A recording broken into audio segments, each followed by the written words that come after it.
ஆகாஷ்வாணி மாநில செய்திப் பிரிவு வழங்கும் செய்திச் சுடர்.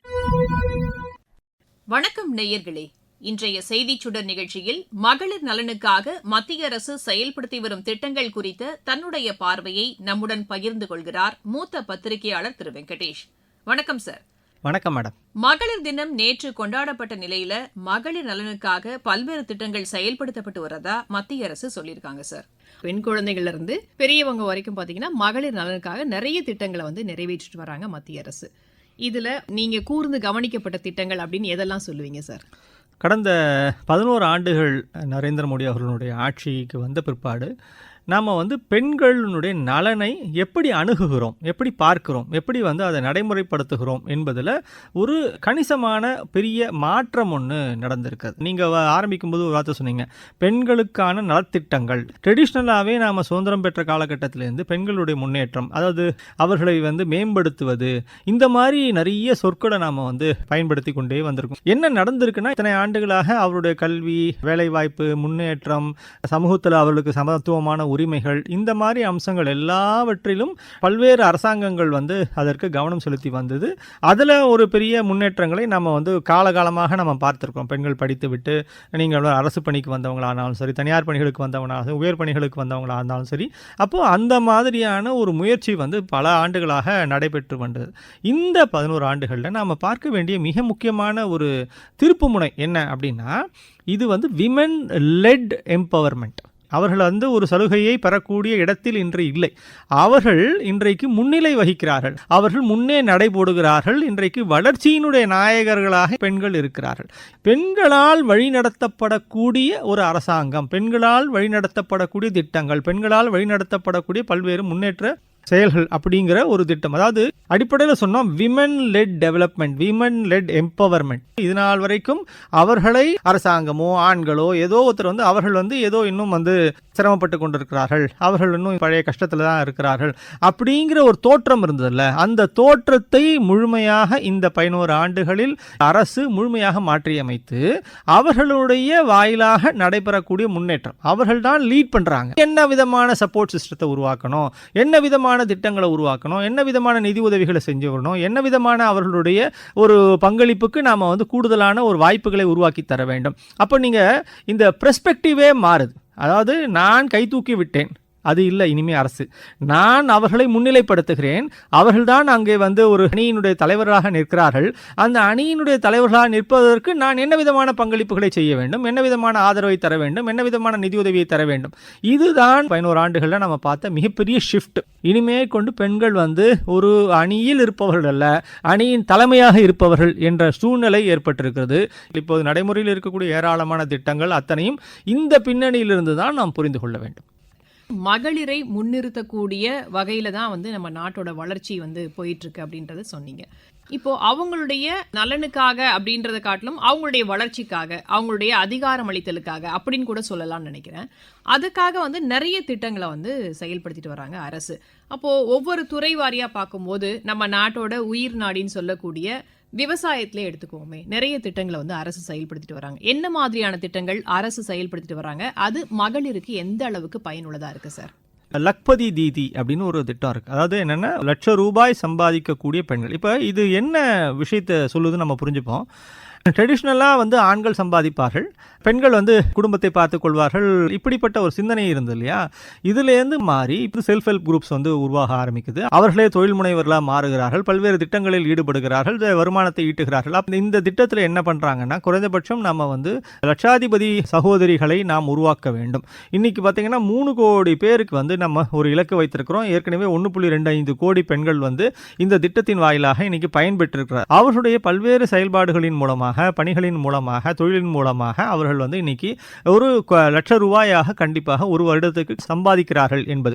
இது என்ன அப்படின்னா, ஒரு எம்பவர்மெண்ட், பொருளாதார ரீதியாக அவர்களுக்கு கிடைக்கக்கூடிய ஒரு பெரிய பலன். அதனுடைய இன்னொரு தொடர்ச்சி தான் முத்ரா கடன்கள். ஸோ இந்த முத்ரா கடன்கள் சிறு கடன்கள், நடுத்தர கடன்கள், 10 லட்சம் ரூபாய் வரைக்குமான கடன்கள் செல்ஃப் ஹெல்ப் குரூப்ஸ் வழியாக கட்டி அதையும் தங்களுடைய வளர்ச்சிக்காக இன்னைக்கு பயன்படுத்தி கொடுத்துருக்காங்க. கிட்டத்தட்ட பார்த்தீங்கன்னா 35 37 கோடி பெண்கள் இன்னைக்கு அதில் பயன்பெற்றிருக்கிறார்கள். ஈடுபட்டிருக்கிறார்கள். கிட்டத்தட்ட 12 லட்சம் கோடி ரூபாய்க்கு மேல இதுல நிதியுதவி வழங்கப்பட்டிருப்பதாக நம்முடைய புள்ளி விவரங்கள் தெரிவிக்கின்றன. நீங்க வந்து மகளிர் சுய உதவி குழுக்கள் மற்றும் லட்சாதிபதி சகோதரி அந்த திட்டங்களை வந்து பத்தி சொன்னீங்க. இதே மாதிரி ட்ரோன் தீதிஸ் அப்படின்ற ஒரு திட்டத்தையும் வந்து நம்ம வந்து பார்த்திருக்கோம். அதுவும் கூட பாத்தீங்கன்னா விவசாயத்துல வந்து மகளிரோட பங்களிப்பை வந்து ஊக்குவிக்கக்கூடிய வகையில அவங்கள வந்து ஒரு சுய தொழில் முனைவோரா ஆக்கக்கூடிய வகையில வந்து அந்த திட்டமும் செயல்படுத்தப்பட்டு வர்றதை நம்ம வந்து பார்க்கிறோம். இப்போ இந்த மாதிரியான திட்டங்கள் அவங்களுக்கான அந்த பொருளாதார வளர்ச்சியை கொடுக்கறதோடு மட்டும் இல்லாம நாட்டின் வளர்ச்சிக்கும் வந்து உத்வேகம் அளிக்குது அப்படின்னு சொல்லலாம். இன்னொன்னு அவங்களுடைய திறனை மேம்படுத்திக் கொள்ள ஒரு வழிவகையை ஏற்படுத்தி இருக்குன்னு சொல்லலாமா சார்? நம்ம நிறைய இடங்கள்ல ஒன் சிட்டி ஒன் ப்ராடக்ட் அப்படிங்கிற திட்டம்லாம் மிக முக்கியமான, இதெல்லாம் வந்து கைவினைஞர்களுடைய திட்டங்கள். இதுல பாத்தீங்கன்னா பெரும்பாலும் பெண்கள் தான் இதுல ஈடுபட்டிருக்கிறாங்க. அவர்கள் வந்து தங்களுடைய கிராமங்களில் செய்து வரக்கூடிய பாரம்பரியமான தொழில்கள் இருக்கின்றன. அந்த தொழில்களில் ஆண்களும் ஈடுபடுகிறார்கள், பெண்களும் ஈடுபடுகிறார்கள். ஆனால் பெண்கள் வந்து பெருமளவு அதில் வந்து ஈடுபட்டிருக்கிறாங்க.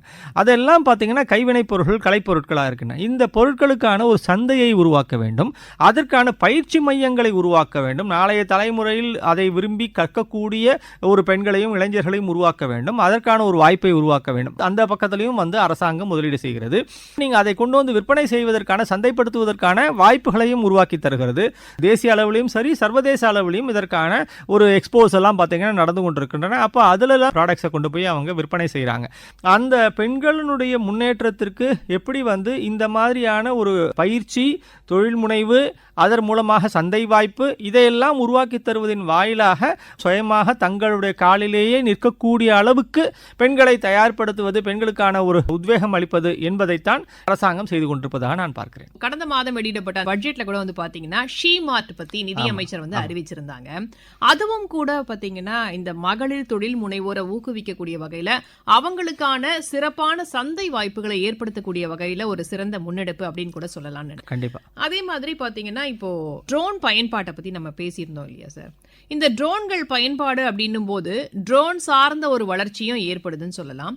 இன்னொன்னு, வேளாண்மையில வந்து பாத்தீங்கன்னா சிறப்பான ஒரு தொழில்நுட்பத்தை பயன்படுத்துறது மூலமா ஒரு சிறந்த மகசூலை ஈட்டக்கூடிய வாய்ப்பு அப்படிங்கிறது கிடைக்குதுன்னு சொல்லலாமா? நிச்சயமா. ட்ரோன் வந்து இன்னைக்கு எண்ணற்ற வகைகளில் நமக்கு பயன் உருவாக்கி தந்திருக்குங்க. பரந்த விவசாய நிலத்தில் நீங்கள் வந்து எந்த முனையில் என்ன விதமான பூச்சி தாக்குதல் ஏற்பட்டிருக்கிறது தெரியாது, என்ன விதமான ஒரு பாதிப்புகள் வேறு ஏதேனும் ஏற்பட்டிருக்கின்றனவா, போதுமான அளவு வந்து அங்கே பயிர் செழிப்பாக இருக்கின்றனவா, இதெல்லாம் என்ன நம்ம ட்ரெடிஷ்னலான வழிமுறை என்னன்னா விவசாயிகள் சுற்றி வந்து அதை வந்து நம்ம பாதுகாத்து அதுக்கான ஒரு வழிமுறை செய்யுது. பல்வேறு தெளிப்பான்களின் வாயிலாக நீங்கள் வந்து பூச்சிக்கொல்லிகளையோ தெளிப்பது முன்னாடிலாம் மேனுவலாக தான் அதெல்லாம் இருந்துச்சு. இன்னைக்கு ட்ரோன் தொழில்நுட்பம் பார்த்தீங்கன்னா என்னென்ன விதமான வசதிகளை ஏற்படுத்தி தரணும், கண்காணிப்பு, பூச்சிக்கொல்லிகளை தெளிப்பது, முழுமையாக நீங்கள் வந்து பயிர் பாதுகாப்புக்கான என்ன விதமான ஒரு தொழில்நுட்பங்களை கொண்டு வந்து சேர்க்க முடியுமோ. அப்போது இன்னைக்கு அது ஒன்றுக்கு மேற்பட்ட வகைகளில் விவசாயத்தை எளிமைப்படுத்தி கொடுத்துருக்கிறது. குறிப்பாக பெண்களுக்கு இதெல்லாமே வந்து இன்னைக்கு சுலபமாக கற்றுக்கொள்ளக்கூடிய விஷயங்களாக இருக்கின்றன. நெசவு தொழிலில் ஈடுபடக்கூடிய பெண்களை குறிப்பிட்டாகணும்னு நினைக்கிறேன். ஏன்னா இப்போ வந்து அவங்களுக்கு வந்து தேசிய கைத்தறி வாரியம் அப்படின்ற ஒரு விஷயத்தையும் வந்து அறிவிச்சிருந்தாங்க பட்ஜெட்ல. அது வந்து பாத்தீங்கன்னா மகளிர் தொழில் முனைவோருக்கு ரொம்பவே ஊக்கம் அளிக்கக்கூடிய ஒரு விஷயமா இருக்கும் அப்படின்ற ஒரு விஷயத்தையும் வந்து குறிப்பிட்டிருந்தாங்க. எந்த அளவுக்கு அவங்களுக்கு ஊக்கம் அளிக்கும் சார்? கைத்தறியில செய்யக்கூடிய நெசவாளர்களுக்கு தேவையான ஒரு இடுபொருள்களை வழங்குவதும், அவர்களுக்கு தேவையான ஒரு சந்தை வாய்ப்பை உருவாக்குவதும், அவர்களுக்கு தேவையான அந்த பொருட்களை வாங்கி அதற்கான ஒரு நிதி ஆதாரத்தை உருவாக்குவது என்பதெல்லாம் என்னன்னா இன்னைக்கு தேதியில மத்திய மாநில அரசாங்கங்கள் செய்தால் மட்டும்தான் அதை வந்து ஒரு சஸ்டைனபிள் பிசினஸாக அதை நடத்த முடியும். இன்னைக்கு வந்து அவங்களை எல்லாரும் வேற ஒரு வேலையை செய்யுங்கன்னா நம்மளால இன்னைக்கு சொல்ல முடியாது. அது ஒரு ட்ரெடிஷ்னலான ஒரு தொழில். அந்த தொழில் எப்படி வந்து அதை ஆரோக்கியமாக மாற்றுவது, அதை எப்படி லாபகரமாக மாற்றுவது, இதுதான் ரொம்ப முக்கியம். அரசாங்கம் இன்னைக்கு பார்த்தீங்கன்னா அந்த கிளஸ்டர்ஸை உருவாக்கி படிப்படியாக அந்தந்த இடங்கள்லேருந்து என்னென்ன விதமான சில சிறப்பான உற்பத்தி பொருட்கள் இருக்குது, அதுதான் அந்த ஊரில் இன்ஃபேக்ட் பல இடங்களில் GI டேக்லாம் கூட வாங்கியிருக்காங்க. அப்போ அந்த அளவுக்கு அந்த உற்பத்தி பொருட்களுக்கு பவானி ஜமக்காலன்னு எடுத்துப்போமே, அதெல்லாம் வந்து மிக முக்கியமான ஒரு பொருள்.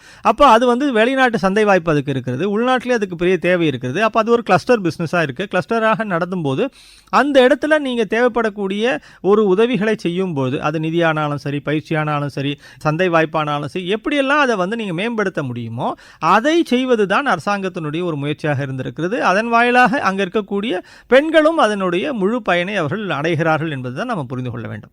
மகளிர் நலன், ஆரோக்கியம், அதுல வந்து அரசு வந்து அதிக அக்கறை செலுத்துறாங்க அப்படின்னு தான் சொல்ல முடியும் சார். கர்ப்பிணி தாய்களுக்கான செயல்படுத்தக்கூடிய திட்டங்கள், பெண் குழந்தைகள் மற்றும் மகளிருடைய ஊட்டச்சத்து குறைபாட்டை போக்குறதுக்கும் வந்து நிறைய திட்டங்கள் வந்து அரசு செயல்படுத்திட்டு செயல்படுத்திட்டு வராங்க. அதெல்லாம் நீங்க எப்படி பார்க்கறீங்க சார்? குறிப்பாக நீங்கள் பார்த்தீங்கன்னா மாத்ரு வந்தனா திட்டம்னு ஒரு திட்டம் இருக்கு. அது வந்து கர்ப்பிணி தாயார்களுடைய ஊட்டச்சத்து குறைபாட்டை போக்குவதற்காக முதல் குழந்தையாக இருந்தால் 5,000 ரூபாய், இரண்டாம் குழந்தையாக இருந்தால் 6,000 ரூபாய் வரைக்கும் அவர்கள் வந்து நிதியுதவி செய்கிறார்கள். போஷன் அபியான் திட்டம் அதுவும் வந்து பார்த்தீங்கன்னா குறிப்பாக ஊட்டச்சத்து குறை இயக்கம். அதில் குறிப்பாக பார்த்தீங்கன்னா ரத்த சோகை தான் இன்னைக்கு வந்து பெரும்பாலும் இருக்கக்கூடிய சிக்கல்களாக இருக்குது. அதுவும் கர்ப்பிணி பெண்களுக்கு அதிகமாக இருக்குது. பெண்களுக்கே அது வந்து ஒரு மிக முக்கியமான சிக்கலாக இருக்குது. அதை போக்குவதற்கான ஒரு வாய்ப்பை உருவாக்குவது தான் அந்த போஷன் அபியான் திட்டத்தினுடைய. இன்னொன்று, அரசு மருத்துவமனைகளில் வந்து பிரசவம் பார்த்துக்கொள்வதற்கான ஒரு வாய்ப்பை அளிக்கக்கூடிய ஜனனி சுரக்ஷா திட்டம், ஜனனி சிசு சுரக்ஷா திட்டம் என்ற 2 திட்டங்களும் ஒரு மிக முக்கியமான ஒரு திட்டமாக அதில் நான் பார்க்குறேன். இன்னொன்று, இதில் இந்த ரத்த சோகை இல்லா இந்தியாங்கிற ஒரு மிக முக்கியமான திட்டத்தை வந்து கொடுக்குறாங்க. அதில் தான் அந்த இரும்பு சத்து அப்புறம் ஃபோலிக் அமில மாத்திரைகளை வந்து கொடுக்கக்கூடிய ஒரு திட்டம். இது எல்லாத்தை விட ரொம்ப முக்கியமான திட்டமாக நான் பார்ப்பது 10 ஆண்டுகளாக அது பெரிய அளவில் வந்து ஆரோக்கியத்திற்கு தந்தது வந்து என்னென்னா, பழைய காலத்து விறகு அடுப்பு இது எல்லாத்தையும் நீக்கிட்டு, கரி அடுப்பு இதெல்லாம் நீக்கிட்டு இந்த உஜ்வாலா திட்டம்னு ஒரு திட்டம், அது வந்து கிட்டத்தட்ட 10 கோடி மேலே இருக்கக்கூடிய பெண்களுக்கு திட்டம் போய் சேர்ந்திருக்கிறது. அடிப்படையில் வந்து எல்பிஜி சிலிண்டர் வாயிலாக அவருடைய வீட்டில் இருக்கக்கூடிய ஒரு ஆரோக்கியத்தை பேணக்கூடிய ஒரு திட்டம். இன்னைக்கு பல மாநிலங்களில் பெரிய மாற்றத்தை ஏற்படுத்தி இருக்கிறது. அந்த பெண்கள் எல்லாம் வந்து இன்னைக்கு நீங்கள் கேஸ் அடுப்புக்கு வந்திருக்கிறாங்க. அதுக்கு வந்து அடிப்படையில் அந்த சிலிண்டர் இலவசமாக கொடுத்தது தான் முதல்ல ஆரம்ப புள்ளியாக இருந்தது. அதில் வந்து என்ன விதமான தாக்கத்தை ஏற்படுத்த போகிறதோ அப்படின்ற எல்லாரும் ஒரு விதமான ஒரு அச்சம் ஒன்று இருந்தது, அல்லது அதை பற்றி சந்தேகம் ஒன்று இருந்தது. அந்த பழக்கத்துக்கு இன்னைக்கு மக்கள் வந்துட்டாங்க. அப்போது இது வந்து இயல்பாகவே அவருடைய சுவாச கோளாறுகளை முற்றிலுமாக்க நீக்குகிறது. இதுதான் ரொம்ப முக்கியமானது. அப்போ சுவாச கோளாறுகள் இல்லை, இயல்பாகவே அவர்களால் வந்து இன்னும் வந்து குறைந்த நேரத்தில் சமையல் செய்துவிட்டு அவருடைய இதர நேரங்களில் வந்து கூடுதலான பணியாற்ற முடியும், குடும்பத்துக்கு வேலை செய்ய முடியும், உற்பத்தி சக்தி வந்து கூடுதலாக கிடைக்கிறது, உற்பத்திக்கான நேரம் வந்து கூடுதலாக கிடைக்கிறது. பழங்குடியினர் அதிகமா வசிக்கக்கூடிய பகுதிகளில் இந்த ரத்த சோகை பாதிப்பு இருக்கு அப்படின்றத வந்து கருத்தில் கொண்டு அதற்கான ஒரு சிறப்பு திட்டங்களையும் வந்து செயல்படுத்திட்டு வராங்க. இப்போ இந்த நிலையில வந்து பாத்தீங்கன்னா, மக்களுடைய ஆரோக்கியத்துல வந்து அரசு கவனம் செலுத்துறாங்கன்றதை காட்டிலும் பெண்களுடைய ஆரோக்கியத்துல அதிக கவனம் செலுத்துறாங்க அப்படின்றத நம்மளால புரிந்து கொள்ள முடியுது. கடந்த ஆண்டு செப்டம்பர் மாதத்துல வந்து ஆரோக்கியமான மகளிர் வலிமையான குடும்பங்கள் அப்படின்ற ஒரு இயக்கத்தை நடத்தி பெண்களுக்கான சுகாதார இயக்கம் வந்து மேற்கொள்ளப்பட்டு அவங்களுக்கான சுகாதார தீர்வு வந்து கொடுக்கப்பட்டதையும் நம்ம வந்து பார்க்கிறோம். இன்னொரு விஷயத்தை வந்து பார்க்கிறோம் சார், அவங்களுக்கு தேவையான எல்லா நலனும் கிடைக்கணும் அப்படின்றது பார்க்கும்போது பிரசவம் வந்து மருத்துவமனையில் நடக்கணும் அப்படின்றத தொடர்ந்து வலியுறுத்துறதுக்காக சுகாதார பணியாளர்கள் மேற்கொள்ளக்கூடிய இந்த முயற்சி. இன்னொன்னு, வளரிளம் பெண்கள் கிட்ட வந்து அந்த மாதவிடாய் குறித்த விழிப்புணர்வை ஏற்படுத்தக்கூடிய அந்த முயற்சி. இதெல்லாம் எப்படி பார்க்குறீங்க? ரொம்ப முக்கியம். இப்போ உச்சநீதிமன்றத்துடைய தீர்ப்பே அப்படிதான் இருக்கு. நீங்க வந்து சானிட்டரி பேட்ஸ் வழங்கணும். இந்த சானிட்டரி பேட்ஸ் மாநிலங்கள் வந்து வழங்குவதற்கு உத்தரவே போட்டிருக்காங்க. அவருடைய மாதவிடாய் ஆரோக்கியம் என்பது சரியாக பேணப்பட்டால் தான் அவர்களுடைய உடல் நலம் தேரும், அவர்களுடைய எதிர்காலத்துக்கு ஒரு ஆரோக்கியமான வளர்ச்சி இருக்கும், நாளை மறுநாள் நல்லபடியான ஒரு தயார்களாக உருவாக்குவதற்கான சூழ்நிலையும் அதுல தான் இருக்கு. பெண்களுடைய ஆரோக்கியத்துல எந்த அளவுக்கு அக்கறை செலுத்துறாங்களோ அரசு, அதே அளவுக்கு அக்கறை வந்து அவங்க கல்வி பெறணும் அப்படிங்கறதுலயும் செலுத்துறாங்க. அதையும் நம்ம வந்து கண்கூடா பார்த்துக்கிட்டு தான் இருக்கோம். இதனுடைய அடிப்படையில தான் வந்து பெண் குழந்தைகளை காப்போம், அவர்களுக்கு கல்வி கற்பிப்போம் அப்படின்ற ஒரு மகத்தான திட்டத்தை வந்து அரசு வந்து செயல்படுத்திட்டு வராங்க. இதை பற்றிய உங்களுடைய பார்வை என்ன சார்? எவ்வளவு வந்து பயனுள்ளதா இருக்கு இது பெண் குழந்தைகள் நலனுக்கு? பேட்டி பச்சாவ் பேட்டி படாவ் அப்படிங்கிற திட்டம் தான் நீங்க சொல்றது. இந்த திட்டத்துல மல்டிபிளான ஒரு தாக்கங்களை இதை ஏற்படுத்தியிருக்கு. முன்னாடி எப்படி இருந்துச்சு அப்படின்னா, 1000 ஆண் குழந்தைகளுக்கு 918 பெண் குழந்தைகள்லாம் இருந்த இடத்துல இன்னைக்கு 1000 ஆண் குழந்தைகளுக்கு 930 பெண் குழந்தைகள் அப்படிங்கிற ஒரு விகிதாச்சாரம் உயர்ந்திருக்கிறது. இந்த 10 ஆண்டுகளில் நம்ம படிப்படியாக இந்த பேட்டி பச்சாவ் பேட்டி படாவ் திட்டத்தின் வாயிலாக பார்க்கும்போது கிட்டத்தட்ட 80% அளவுக்கு இன்னைக்கு இடைநிலை கல்வியில பெண்களுடைய படிப்பு வந்து உயர்ந்திருக்கிறது அப்படிங்கிறதே ஒரு மிக முக்கியமான ஒரு புள்ளிவரமாக பார்க்கிறோம். அப்போ என்ன நடந்திருக்குன்னா, பெண் குழந்தைகள் பிறக்கணும், அந்த பெண் குழந்தைகளை பத்திரமாக பார்த்துக்கொள்ளணும், அவர்களுடைய பிறப்பு விகிதாச்சாரம் உயர வேண்டும். 1. 2வது, அவர்களுக்கு கல்வி அறிவு புகட்ட வேண்டும். கல்வி அறிவை புகட்ட வேண்டும் எனும்போது பிரைமரியில், செகண்டரியில், ஹையர் செகண்டரி எல்லா இடத்துலையும் அவங்களுடைய எண்ணிக்கை கூடுதலாக உயர்ந்து கொண்டே வர வேண்டும். அப்படின்னா அவர்கள் கல்வி கற்றவர்களாக, ஆரோக்கியமானவர்களாக, புத்திசாலிகளாக, அவர்கள் நாளைக்கு ஒரு ஒர்க் ஃபோர்ஸுக்கு வரக்கூடியவர்களாக நாம் அவர்களை தயார்படுத்தி கொண்டு வருகிறோம். இந்த ஒரு திட்டமானது அப்படிப்பட்ட ஒரு பெரும் மாறுதலை மிக அமைதியாக ஏற்படுத்தி கொண்டிருக்கிறது என்பதைத்தான் நாம் புரிந்து கொள்கிறோம். மத்திய அரசின் மகளிர் நலத்திட்டங்கள் பற்றி பேசிக் கொண்டிருக்கிறோம் நேயர்களே. இந்த நிகழ்ச்சியின் 2ஆம் பாகத்தை நாளை கேட்கலாம்.